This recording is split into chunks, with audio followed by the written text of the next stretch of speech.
నగరాన్ని కమ్మేస్తున్న మంచు ఓ పక్క ఆహ్లాదాన్ని, మరోవైపు ఆందోళనని కలిగిస్తుంది. శ్రీకాకుళం నగరంపై గత కొద్ది రోజులుగా మంచు దుప్పట్లు కమ్ముకుంటున్నాయి. సూర్యుడు ఉదయించి 5 గంటలు దాటుతున్నా మంచు ముసుగు తొలగకపోవటం విస్మయానికి గురిచేస్తుంది. పేదవాడి ఊటీగా పేర్కొన్న శ్రీకాకుళంలో వేకువజామున నిజంగానే ఊటీని తలపించే పరిస్థితులు నెలకొంటున్నాయి. ఇంతవరకు ఏజెన్సీ ప్రాంతమైన లంబసింగి వంటి ప్రాంతాల్లోనే పగటి ఉష్ణోగ్రతలు గణనీయంగా తగ్గటం, దట్టమైన మంచు కమ్ముకుపోవడం చూస్తున్నాం. అయితే నగరంలో కూడా ఇటువంటి పరిస్థితులు నెలకొంటున్నాయి. ఎండాకాలం సమీపించినా అర్ధరాత్రి నుంచి కురుస్తున్న మంచు పదైనా వదలకపోవడంతో వాహనదారులు, పాఠశాల కళాశాలలకు వెళ్లే విద్యార్థులకు అవస్థలు తప్పడం లేదు.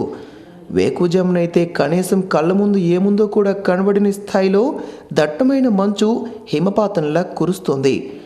ఉదయాన్నే మార్నింగ్ వాక్కి వెళ్లేవాళ్ళు, పనులపై బయటికి వచ్చేవాళ్ళు మంచు వర్షంలో తడిసి ముద్దవుతున్నారు. దట్టంగా కురుస్తున్న మంచు కారణంగా మామిడి పూత రాలిపోయే ప్రమాదం ఉండడంతో రైతాంగం ఓ పక్క ఆందోళన వ్యక్తం చేస్తున్నారు.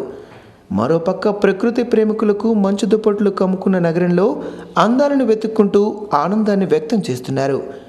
నగరంలో కురుస్తున్న మంచు కారణంగా కలుగుతున్న ఇబ్బందులు, మనోహర దృశ్యాలు వీక్షిద్దాం రండి.